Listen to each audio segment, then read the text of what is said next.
My name is Evan. I know what grief is. I lost my sister Lena in 2007. Car crash. Instant. No goodbyes. No closure. She was 17. I was 15. We were close in the way siblings sometimes are when the world is too heavy and home is the only place that makes sense. She was my shield and my confidant. Her laugh could shut down storms. We used to stay up late talking about everything and nothing, dreaming about lives far from our small Illinois town. The town we grew up in, Spring Hollow, wasn't even on most maps. One grocery store, one gas station. Kids counted down the days till they could leave. Lena always said she'd never stay past graduation. She wanted California, sunshine, something loud and alive. I just wanted to follow her. After the accident, things didn't just break, they disintegrated.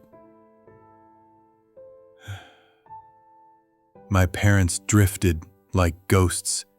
The house became a museum of silence. Her room stayed untouched, frozen in time, like she might come back and complain that someone had moved her books. A year later, they divorced. My mom moved to Michigan. My dad stayed and filled the silence with work. We never talked about her again, as if ignoring her death might reverse it. But nothing changed. She stayed 17, and I kept aging without her. I moved out at 19. I'm 33 now. Live alone in a second-floor apartment in Evanston, just north of Chicago. Quiet neighborhood. Trees everywhere.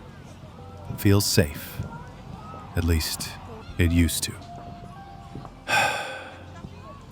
I tried to build a life.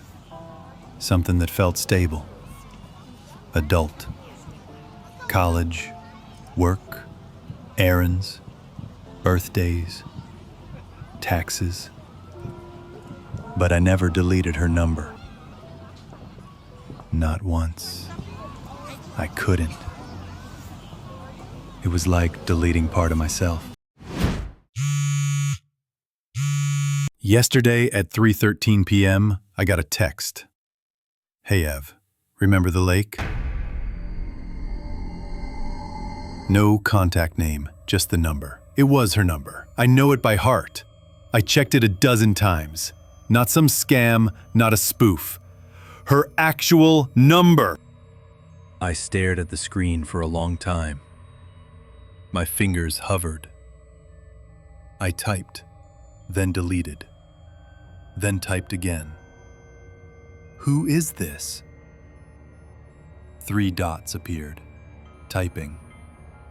You promised we'd go back someday. The lake. Summer of 2006. Our last trip before school started. We had this dumb plan to go back after graduation. Just us. No parents, no stress. Just the lake, the dock, and the woods.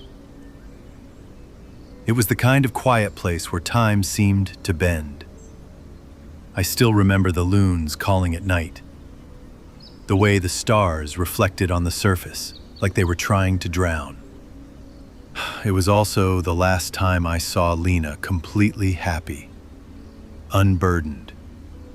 She didn't talk about the pressure from our parents, or the way our dad used to push her to be perfect.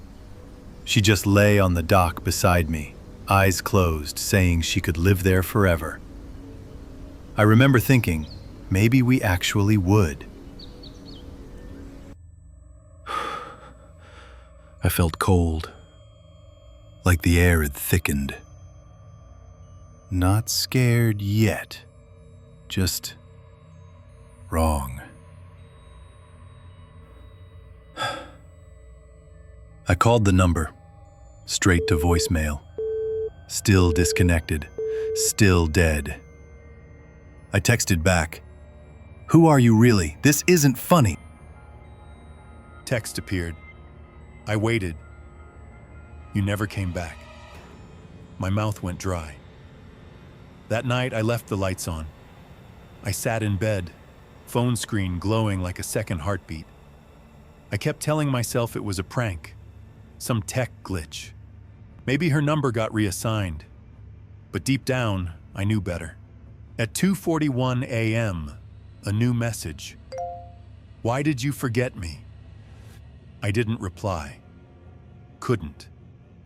At 2:44 a.m., my phone buzzed again. It was a voice memo. Trembling, I pressed play. Static. Garbled sounds. Then, a faint melody, a lullaby Lena used to hum when we were kids. I hadn't thought about it in years. It was off-key, slow and broken. Halfway through, it cut off with a sharp breath. Like someone was suddenly aware they were being listened to. I sat frozen for a while. I didn't sleep. I kept thinking back to a night when I was maybe 8 or 9. I had a nightmare and ran to Lena's room.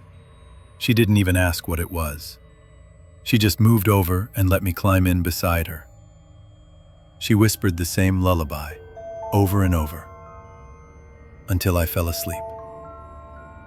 That same tune was now coming from a number that hadn't worked in 15 years. In the morning, I called the phone company. They confirmed the number was inactive since 2008. Never reassigned. No call or text activity. It shouldn't even be capable of receiving messages. I backed up everything. Screenshots, the memo, just in case. That evening, I got another voicemail notification. No ring. I played it. Breathing, slow, labored. Then, don't open the door. It's not me. I dropped the phone. My skin felt like ice. I locked every window, every door. I sat in my kitchen, knife on the table, lights blazing. My heart thudded like it wanted to crawl out of my chest. Every creak in the floor, every hum of the fridge felt like a warning. Then, at 3:13 p.m., exactly 24 hours after the first text, there was a knock. Soft. Rhythmic. 3 taps. I didn't move. There's no peephole. Just a small round spy hole at eye level. But I couldn't bring myself to look. My body wouldn't let me. Instead, I stared at the frosted glass panel next to it.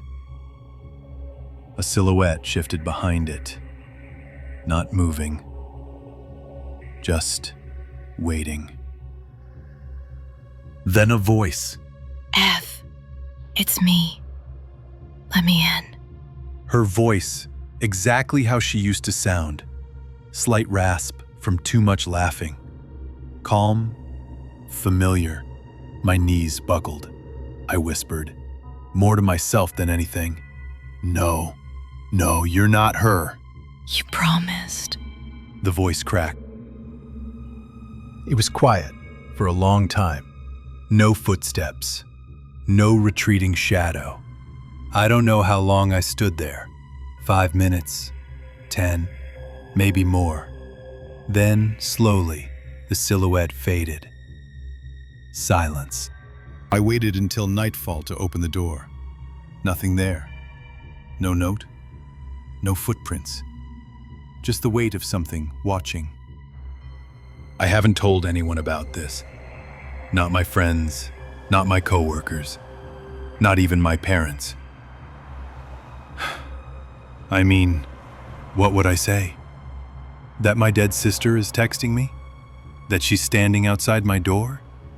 They'd either laugh or get worried, or worse, think I've lost my mind. But if someone else has been through something like this, anything at all, I need to know I'm not alone. I need to know this isn't just happening to me. I don't know what any of it means, but today, again at 3:13 p.m., I sat in the same spot. And tomorrow, I'll do the same. Because I know, whatever that thing was, it knew Lena. It knew me. And it's not done. Not yet.